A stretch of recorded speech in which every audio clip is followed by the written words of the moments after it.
संस्कार मंजरी संस्कृति का सार, जीवन का आधार। यमराज और कंजूस सेठ। क्या आपने कभी सोचा है कि जिस दौलत के पीछे आप आज भाग रहे हैं, क्या वह मौत के दरवाजे पर आपके साथ खड़ी होगी? दुनिया का सबसे बड़ा सच यही है कि सिकंदर जैसा सम्राट भी जब गया तो उसके हाथ खाली थे। नमस्ते दोस्तों, संस्कार मंजरी पर आपका स्वागत है। क्या आपने कभी सोचा है कि जिस दौलत के पीछे हम पूरी उम्र भागते हैं, क्या वह अंत में हमारा साथ देगी? आज की कहानी उस कड़वे सच के बारे में है जिसे हम अक्सर भूल जाते हैं। आज हम सुनाने जा रहे हैं यमराज और कंजूस सेठ, एक ऐसी कहानी जो आपको जीवन का असली अर्थ समझा देगी। दोस्तों, हमारे चैनल पर हर मंगलवार और शनिवार दोपहर 12 बजे ऐसी ही प्रेरणादायक कहानियां आती हैं।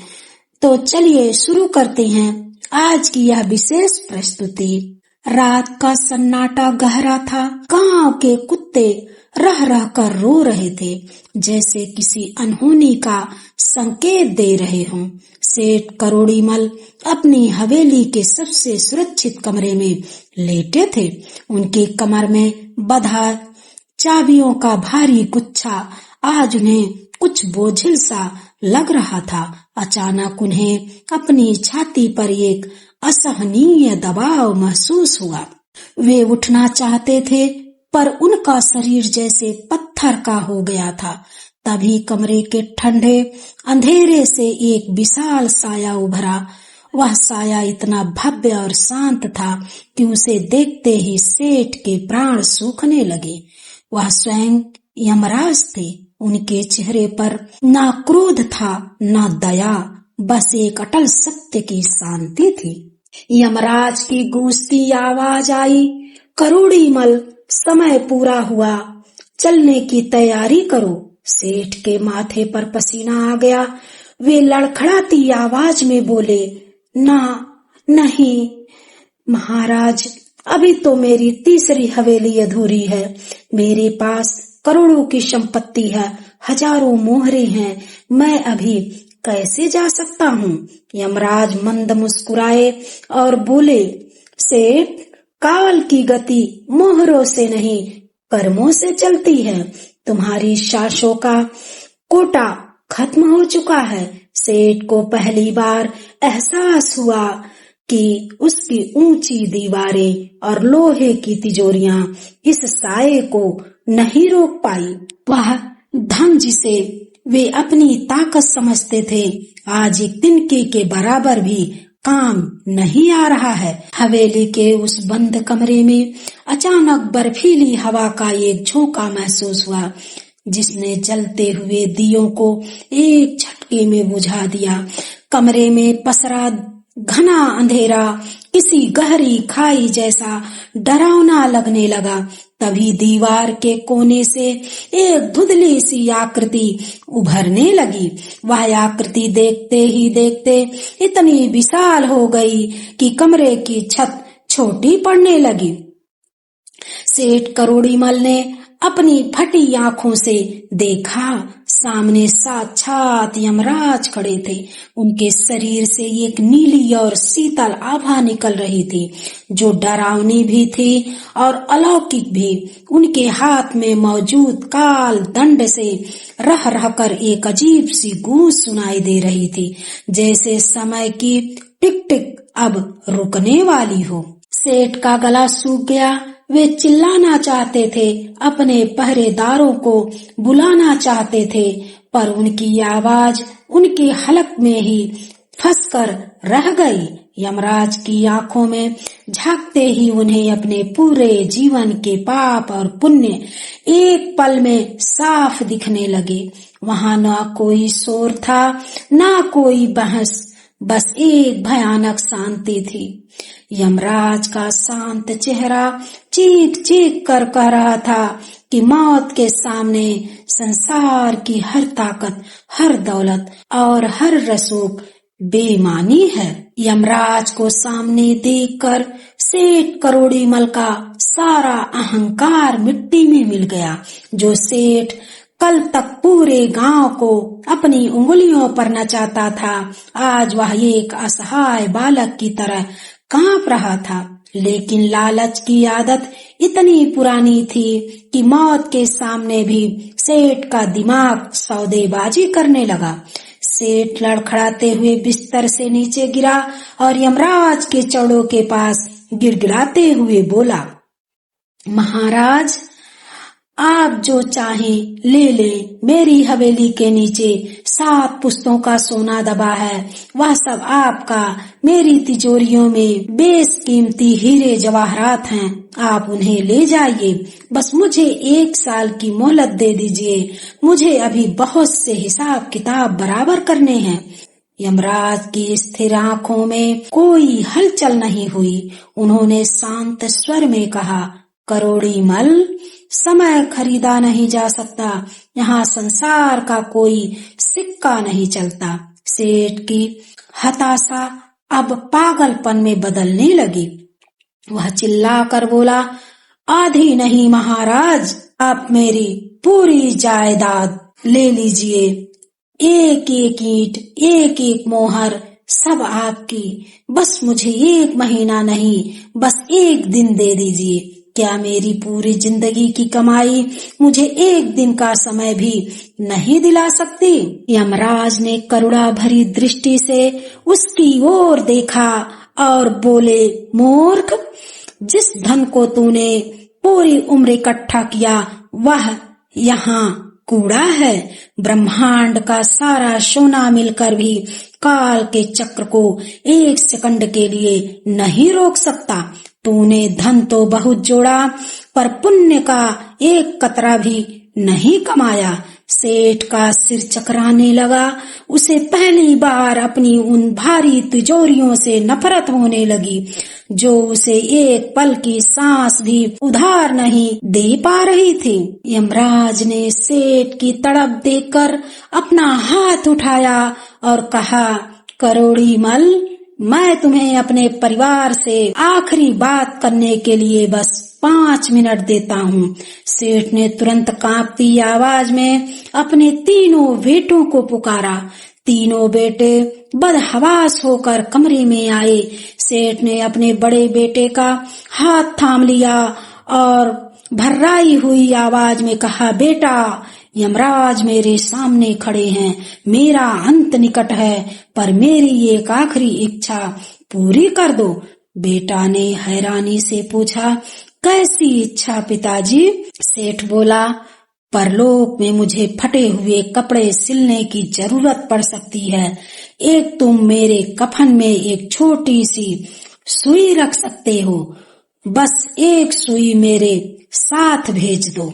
बड़ा बेटा ठिठक गया और बोला, पिताजी, आप कैसी बातें कर रहे हैं? दुनिया का नियम है कि शमशान के अंदर शरीर के साथ 1 धागा भी नहीं जा सकता, फिर हम सुई कैसे भेज सकते हैं? यह असंभव है। सेठ ने बारी बारी से अपने दूसरे और तीसरे बेटे की ओर देखा, पर सबने गर्दन झुका ली। किसी ने नहीं कहा कि वे पिता के लिए नियमों से लड़ेंगे। दोस्तों, जब खुद के बेटों ने एक छोटी सी सुई तक साथ भेजने से मना कर दिया, तब सेठ को समझ आया कि जिस परिवार के लिए उसने पूरी उम्र पाप किए, वे अंत में उसके साथ कुछ भी नहीं भेज सकते। अगर इस दृश्य ने आपके दिल को छू लिया है तो इस संस्कार मंजरी परिवार से अभी जुड़े, सब्सक्राइब करें ताकि हम ऐसी ही जीवन बदलने वाली कहानियां हर मंगलवार और शनिवार दोपहर 12 बजे आप तक पहुंचाते रहें। जब बेटों ने एक मामूली सुई तक साथ ले जाने से साफ इनकार कर दिया तो सेठ करोड़ीमल के भीतर जैसे कुछ टूट गया। यमराज ने चलने का संकेत दिया और सेठ ने अंतिम बार अपनी उन भारी तिजोरियों की ओर देखा जिन्हें उसने अपनी आत्मा से भी ज्यादा सहेज कर रखा था। अजीब विडंबना थी कल तक जिन तिजोरियों की खनक सेठ के कानों में संगीत घोलती थी, आज वही तिजोरियां उसे लोहे के ठंडे और बेजान पत्थरों जैसी लग रही थी। उसे ऐसा महसूस हुआ मानो वे तिजोरियां उसका उपहास उड़ा रही हों, कह रही हों, देख सेठ, तूने हमें पाने के लिए अपना चैन खोया, अपनी भूख मारी और हजारों का दिल दुखाया, पर आज हम तेरे किसी काम की नहीं। सेठ को याद आया कि कैसे एक कड़ाके की ठंड में एक वृद्ध भिखारी उसके द्वार पर आया था और एक पुराने कंबल की गुहार लगाई थी, पर सेठ ने उसे दुत्कार कर भगा दिया था। उसे अपनी हर वह चालाकी याद आने लगी जिससे उसने गरीबों की जमीनें हड़पी थी। वह सोना जो कभी उसे दुनिया का सबसे ताकतवर इंसान महसूस कराता था, अब उसके सीने पर एक भारी पहाड़ की तरह दब रहा था। सेठ की आंखों से पश्चाताप के आंसू बह निकले। उसे एहसास हुआ कि उसने पूरी उम्र केवल राख जमा की थी, जिसे वह ब्रह्मवश सोना समझ बैठा था। वह चिल्लाकर ईश्वर से माफी मांगना चाहता था, पर समय का पहिया अब बहुत आगे निकल चुका था। यमराज ने सेठ की तड़प को देखा और अपना हाथ उसके मस्तक पर रखा। अचानक सेठ को ऐसा महसूस हुआ कि जैसे वह समय की सीमाओं से बाहर निकल गया हो। उसके सामने उसके पूरे जीवन का बही खाता खुल गया। लेकिन यह कोई साधारण हिसाब नहीं था। इसमें सोने के सिक्कों या जमीनों का कोई जिक्र नहीं था। वहां केवल दो ही स्तंभ थे, पुण्य और पाप। यमराज ने गंभीर और गूंजती आवाज में कहा, देखो करोड़ीमल, यह है तुम्हारी असल कमाई। सेठ ने देखा कि उसका पुण्य का खाता पूरी तरह कोरा और खाली पड़ा था। यमराज ने उसे वे दृश्य दिखाए जब उसने मुनाफा कमाने के लिए मिलावट की थी, जब उसने प्यासे राहगीरों के लिए ब्याऊ बनवाने के प्रस्ताव को ठुकरा दिया था, और जब उसने अपने सगे भाइयों को धोखे से बेदखल कर दिया था। यमराज बोले, संसार की अदालत में तुम शायद अमीर कहलाते थे, पर ईश्वर के दरबार में तुम सबसे बड़े दरिद्र हो। तुमने तिजोरियां तो भरी, पर किसी का आशीर्वाद नहीं कमाया। तुमने महल तो खड़े किए, पर किसी बेघर को छत नहीं दी। सेठ ने देखा कि उसकी हजारों मोहरें उस खाते के सामने जीरो के बराबर थी।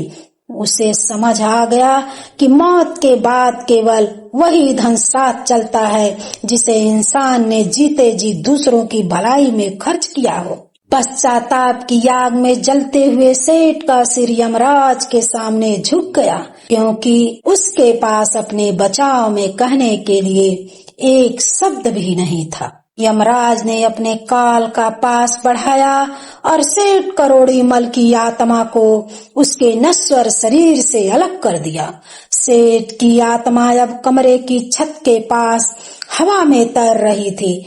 उसने नीचे देखा, उसका अपना शरीर जिसे वह उबटन और रेशम से सजाता था, अब एक बेजान पुतले की तरह पड़ा था। लेकिन उसी पल नीचे जो नजारा दिखा, उसने सेठ की रूह को कांपने पर मजबूर कर दिया। अभी सेठ के प्राण निकले कुछ ही मिनट हुए थे कि उसके तीनों बेटों ने रोने का नाटक बंद कर दिया।